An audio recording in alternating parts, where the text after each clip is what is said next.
কেমনে বুঝামু কেমনে, এরপরেও যদি কোন বুঝি নেই, আমার বুঝানোর ক্ষমতা নাই। কি প্রিয় ভাই, বাবা কয় কি বলতে চাও? আমি বলি বাবা কিছু বলতে চাই না, তবে জানতে চাই। বলে কি জানতে চাও? পৃথিবীর জমিনে 1250টা ধর্মগ্রন্থ পাওয়া যায়, এমন একটা ধর্মগ্রন্থ নাই যেখানে ইসলাম শ্রেষ্ঠ জীবন বিধান কথাটা বলা হয় নাই। বাবা কয় বলতে পারো কোথায় আছে?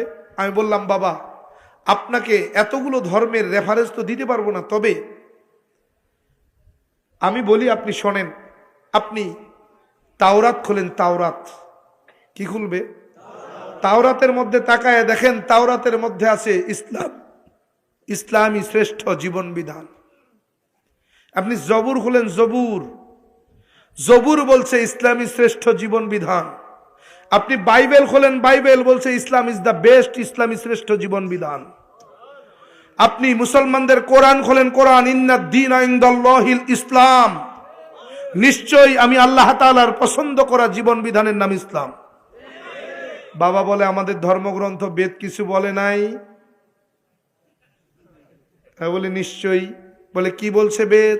বললাম বাবা ইদাং ইসলানাং ওয়াসাং ইল্লাল্লাহ। বাবা বলে মানে কি? ইদাং শব্দের অর্থ হলো দিন বা জীবন বিধান, ইসলানাং শব্দের অর্থ হলো ইসলাম, ওয়াসাং শব্দের অর্থ হলো পছন্দ করা বা মনোনীত করা, ইল্লাল্লাহ হলো সৃষ্টিকর্তা।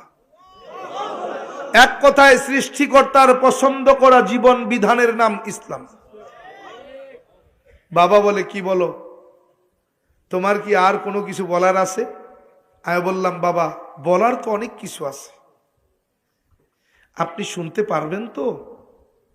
বলে বাবা কি বলতে চাও? আমি বললাম বাবা যেটা সত্যি ধর্ম, যেই ধর্মটা আল্লাহ তাআলার মনোনীত, সেই ধর্মে দীক্ষিত হতে চাই। বাবা বলে তুমি মুসলমান হবা তাই তো? কি দেখেছ মুসলমানের ভিতরে যে তুমি মুসলমান হবে? বললাম বাবা মুসলমানের ভিতরে দেখেছি রসুলের আদর্শ। কি দেখেছি? রসুলের আদর্শ। বলে তুমি যেই আদর্শ দেখেছো কোথায় দেখেছো? বললাম কোরআন আর হাদিসের ভিতরে। বলে কিতাব? হ্যাঁ হ্যাঁ কিতাব। বলে বাবা কিতাবের মধ্যে যেই আদর্শ তুমি মুসলমানের দেখেছো, বাস্তবে সেই আদর্শ তুমি তালাশ করেও পাবে না। বললাম কেন? বলে মুসলমানরা সেই কিতাবের আদর্শ পালন করে না।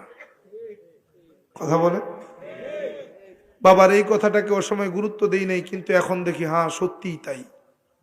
মুসলমানদের ভিতরে